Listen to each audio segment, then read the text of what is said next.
ресурстап атасың. Андай жоқ та, фактически. Мұрынқыдай жоқ та.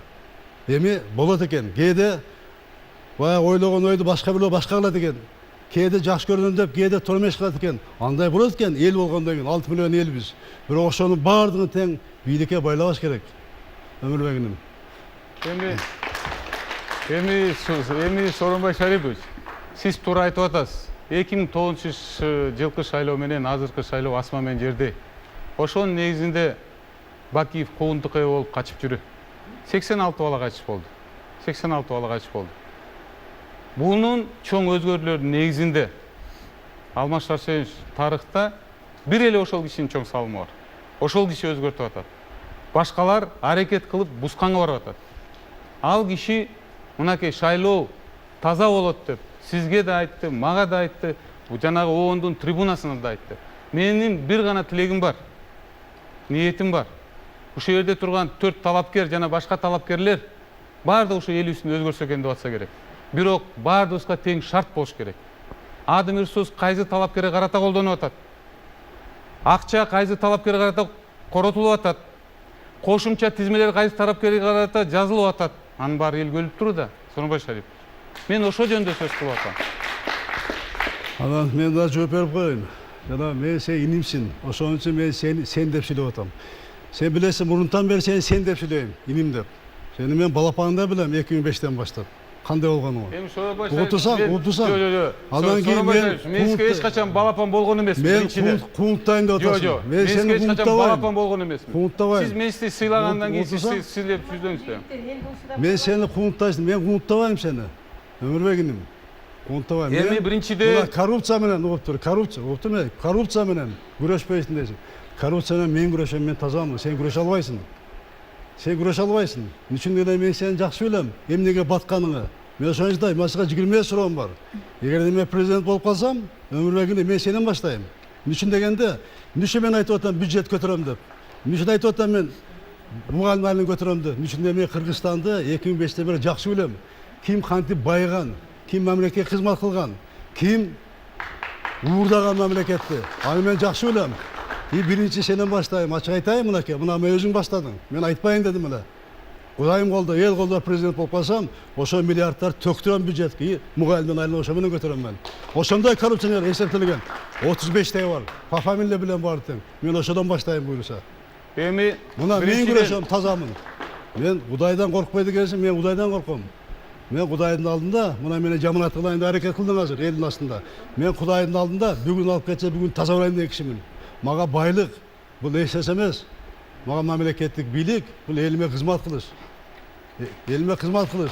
Мен мамлекеттик кызматты бийликти өзүм үй бүлөм кылыштан жогору коем. Аны мен далилдегенмин. Мени сен жаманат кыла албайсың андай деп. Менин артыман таппай атасың издеп. Издеп таппайсың менин артыман. А мен сага айттым, 25 суроом бар бийик. Ошону берем, ошого жооп бересиң. Аны сен айлап, жылдап жооп бересиң ага, бир күндө эмес. Эми биринчиден Сооронбай Шарипович мамлекеттин башчысына бараткандан кийин сиз мындай сыйлап урматтап сүйлөңүз. Мен сизге эч качан балапан болгон эмесмин.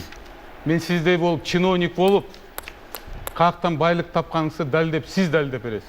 Экинчиден мен дайыма бизнесте жүргөм. Мени Бакиев куугунтуктап, менин камалбаган Жээнбековдор куугунтуктап камалбайт. Менин аркамда элим бар. Менин баскан жолум таза. Сиз мени мындай коркутуп, үркүтө турган сиз эмессиз да. Корккан жокмун. Коррупция менен айтып атасыз, күрөшпөйсүң деп. Ошого айттым, мен күрөшөм коррупция менен. Үчүн дегенде мен тазамын. Ошону айтып атам. Арсенбек Бишенович, пожалуйста. Мен ушу эки төрөгө айтып койгум келет. Ооба, сиздерде байлык бар экен, бийлик бар экен. Бирок ушу өзүңөрдүн кызыкчылыгыңар үчүн элди бурмалап коюп атасыңар, айылды 6-га бөлүп коюп атасыңар. Хан негизи пул берип шайланбайт, ушуну билиңиздер. Хан бул өзгөрүү убагында өткөл мезгилде көктөн буйрулуп келет. Бул хандык орундагы бул өтө чоң энергия. 2000 жылдан баштап могу жайсаң ата көрүнүп атпай, адам ата көрүнүп атпай, чыныгы дүйнө ээлери жерге түшкөнү, калп менен шайланган эки падыша, кара күч менен шайланган эки падыша отурган ордунан кандай кеткенин өзүңүздөр билесиздер. Анан чында эле кээ бирлер айтып атат, эми баягы Максимде айткан, менин 5 миллион бараным, бир чабаным бар деп. Кыргыз эми кой эмес, сатылып кеткидей пулга. Азыр ушул касиетиң болбосо байлыгың да жараксыз, касиетиң болбосо бийлигиң да жараксыз дейт. Мен сиздерди керек болсо ошо президенттик орундан көрө алган жокмун, көрө албай атам азыр. Эмнеге дегенде кыргыз пендече жашап өтө албайт, байлык топтоп өтө албайт. Кыргыз бир кызмат үчүн келет ааламдан. Бир кызматтык, бай адам өзү бийликте тура албайт. Себеби ошол билгенин эле кайра жерде ошону кыла берет. Анан ошо сиздердин баягы талкууңарга жараша кичине ортодогу оюмду айткым келди. Ошо пулуңарга карап элди экиге бөлүп койбоңуздар. Темадан чыкпаганга аракет кылсак жакшы болот эле. Уважаемые кандидаты, вернемся все-таки к обсуждению темы системы образования. Я думаю, вопрос, который сейчас волнует очень многих, и Токтаем Чумаковна также уже заговорила и о студентах, на самом деле сейчас в высших учебных заведениях имеет место быть масштабная на самом деле коррупция. Какие пути выхода из сложившейся ситуации, уважаемые кандидаты, вы видите? Омарбек Токтугович.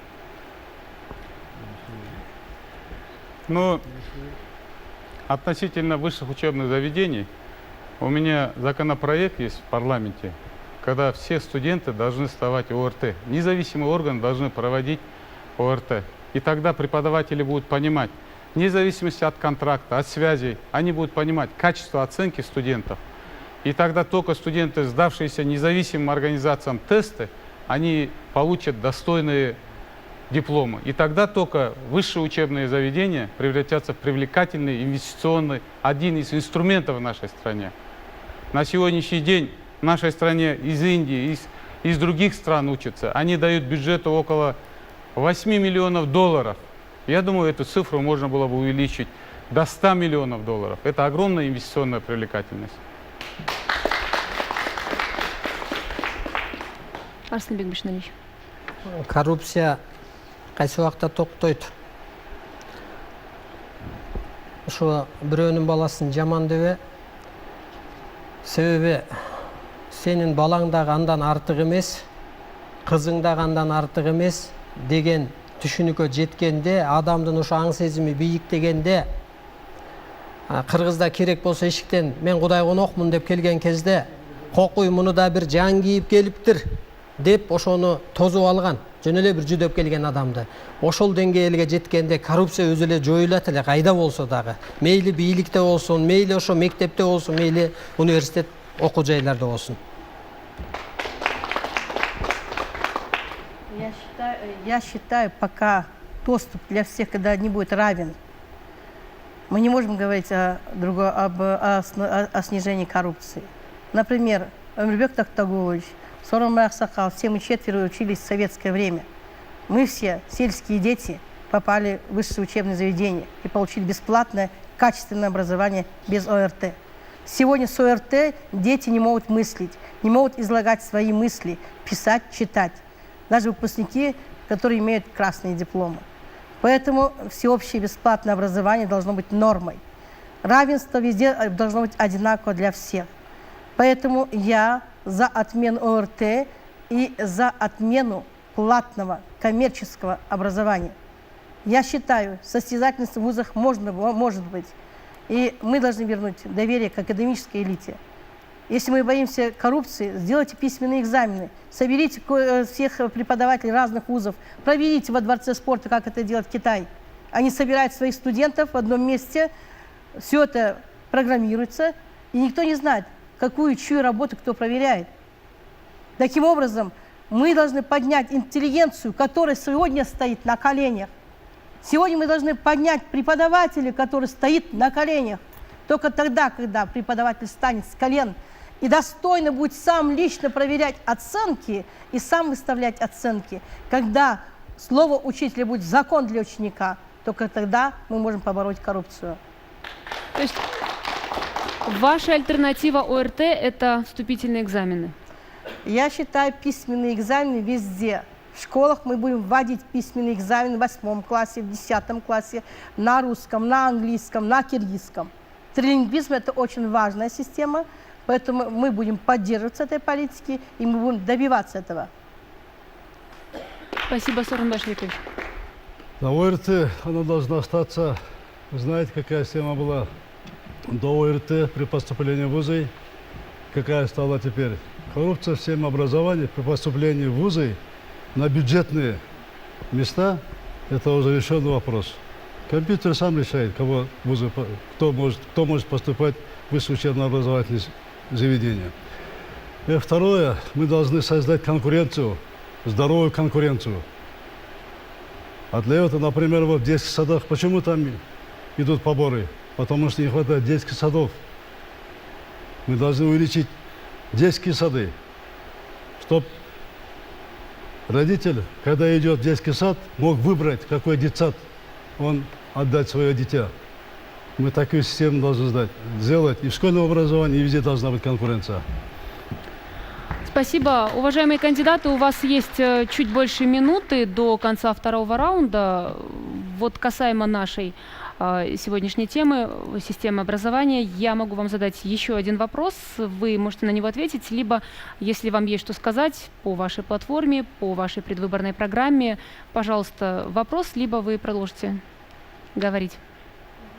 Ну хорошо, тогда вопрос у меня касается, уж коль скоро мы заговорили о высших учебных заведениях, то на самом деле сейчас вот именно условия качества высших учебных заведений, они, ну, по идее, должны быть неразрывно связаны с наукой. Но у нас так получается, что вот высшие учебные заведения – это одна республика, наука и другая. По сути, они существуют изолированно друг от друга. Какие пути решения видите в этой ситуации? Пожалуйста. Я не услышал вашего вопроса. Что уж не слышно. Как связать действия, скоординировать и высших учебных заведений, профессоров, и, собственно, науки, ученых и так далее, поскольку сейчас они фактически существуют изолированно друг от друга? Но во всем мире этот вопрос решен. В каждом вузе создаются именно практические базы. Они существовали в Советском Союзе. Сейчас тоже в каждом вузе надо не просто теорию учить, а в жизни, как на улице жизнь состоит. Поэтому в западных вузах, в американских вузах, в других юго-восточных очень сильно развиты эти вузы. И в наших вузах тоже мы должны ввести практику, чтобы при вузах была научная среда, чтобы эти академики не просто писали, а это именно на практике применяли наши студенты. Только такие изменения в вузах, они позволят нам развивать высшие учебные заведения. У вас еще полминуты есть что сказать? Хорошо, пожалуйста, Арсенбек Бишналевич. Мен айтат элем, ошо инатанын руху аламда болбой калат экен, кайсы убакта дегенде балдар бактысыз болуп калса. Эмнеге дегенде ушу багыттуу тарбия бере албагандыктан балдар бактысыз болуп калат. Ошондуктан бул билим берүүгө окуу жайда эле эмес, үй бүлөдө, коомдо болуш керек. Азыркы күндө окуу жайлар өтө көбөйдү, бирок мындай карап көрсөң акырында дипломдун деле пайдасы жок болуп калып атат. Себеби иштеген жер болбогондон кийин окуган окуунун деле дайыны жок болуп калып атат. Ойлоп көрсөң ушу 5 жыл жөн эле энергиясын жеп алып атат. Эне атасынын акчасын жеп алып атат. Керек болсо кээ бир жаштар жолунан тайып алып атат. Ошондуктан Өмүрбек иним айтып атат, ушу өзгөрүү керек деп. Анан жаңыланыш керек деп. Ошон үчүн могу азыркы биздин бараткан жолубуз туура эмес өзү. Бул эскичиликти эле бир кайталап атабыз, көрүнгөн мамлекетти туурап атабыз.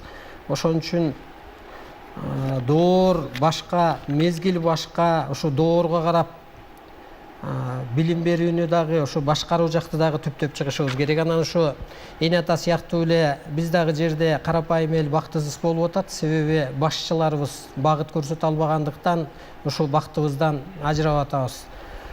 Ошо башчылар, саясатчылар могу бүгүнкү күндөгү чөйрөгө, жаңы доордун талабына карап кичине өзүңүздөрдү да өзгөртсөңөр, анан элге карасаңыздар, элдин арасынан чыгып атат акындар, элдин арасынан чыгып атат ар адамдар. Спасибо, оставьте время для Ошолорго следующего карасаңыздар. раунда. Спасибо.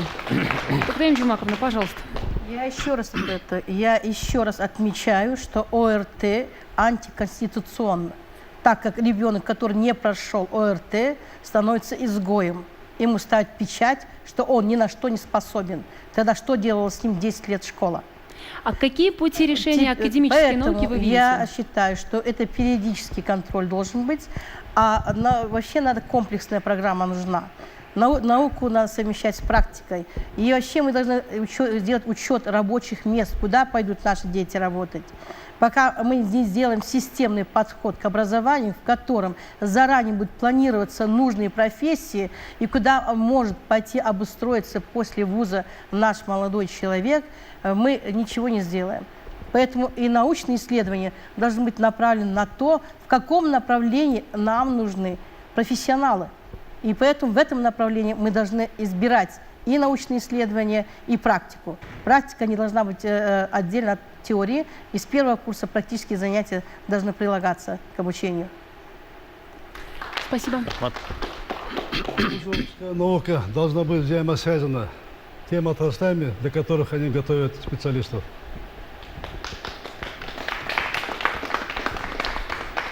Умирбек Токтагулович, Сооронбай Шарипович, у вас есть по полминуты. 6 мүнөткө биз теңдешибиз керек. Либо мы аннулируем оставшееся время и с 6 минутами подходим к третьему раунду. Я хочу обратиться к Сооронбай Шариповичу.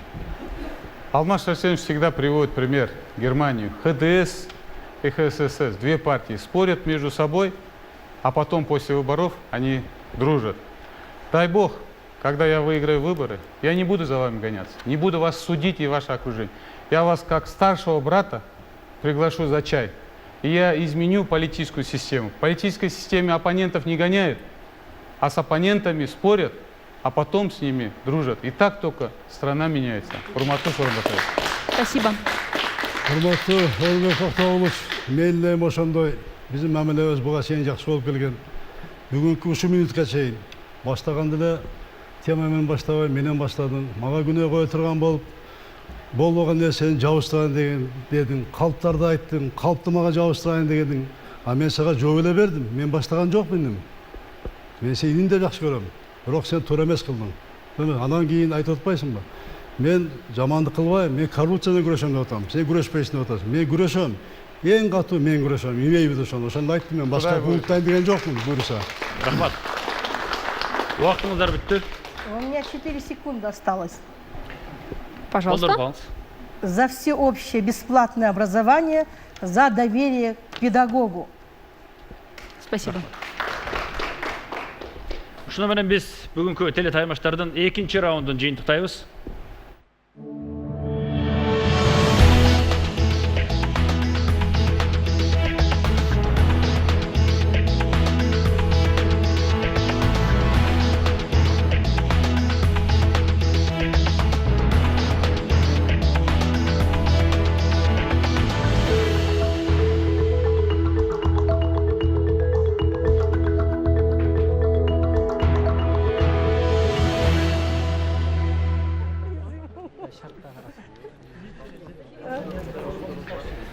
Уважаемые сторонники кандидатов, пожалуйста, займите свои места.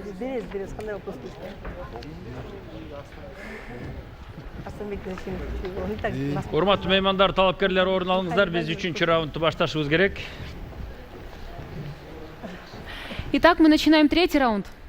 Бул раундда биз аймактардан жаздырып келген, Бишкек Ош шаарларынан дагы топтолгон видео суроолор сунушталат кыргыз жана орус тилдеринде. Экранга чыгарылган 12 кутунун ичинен каалаган тандайсыздар. Алгач кыргыз тилинде, андан кийин орус тилинде. Видео суроолор бүткөндөн кийин биз интернет суроолорго өтмөкчүбүз. Уважаемые кандидаты, в этом раунде вам предстоит ответить на видео-вопросы от наших граждан, записанные корреспондентами КТРК, а затем ответить на интернет-вопросы, поступающие к нам от интернет-пользователей. Кыргыз тилиндеги суроолор топтомун чыгарсаңыздар. Өмүрбек Токтогулович, сиздин тандоо. 6-чыны тандайм. 6-чы.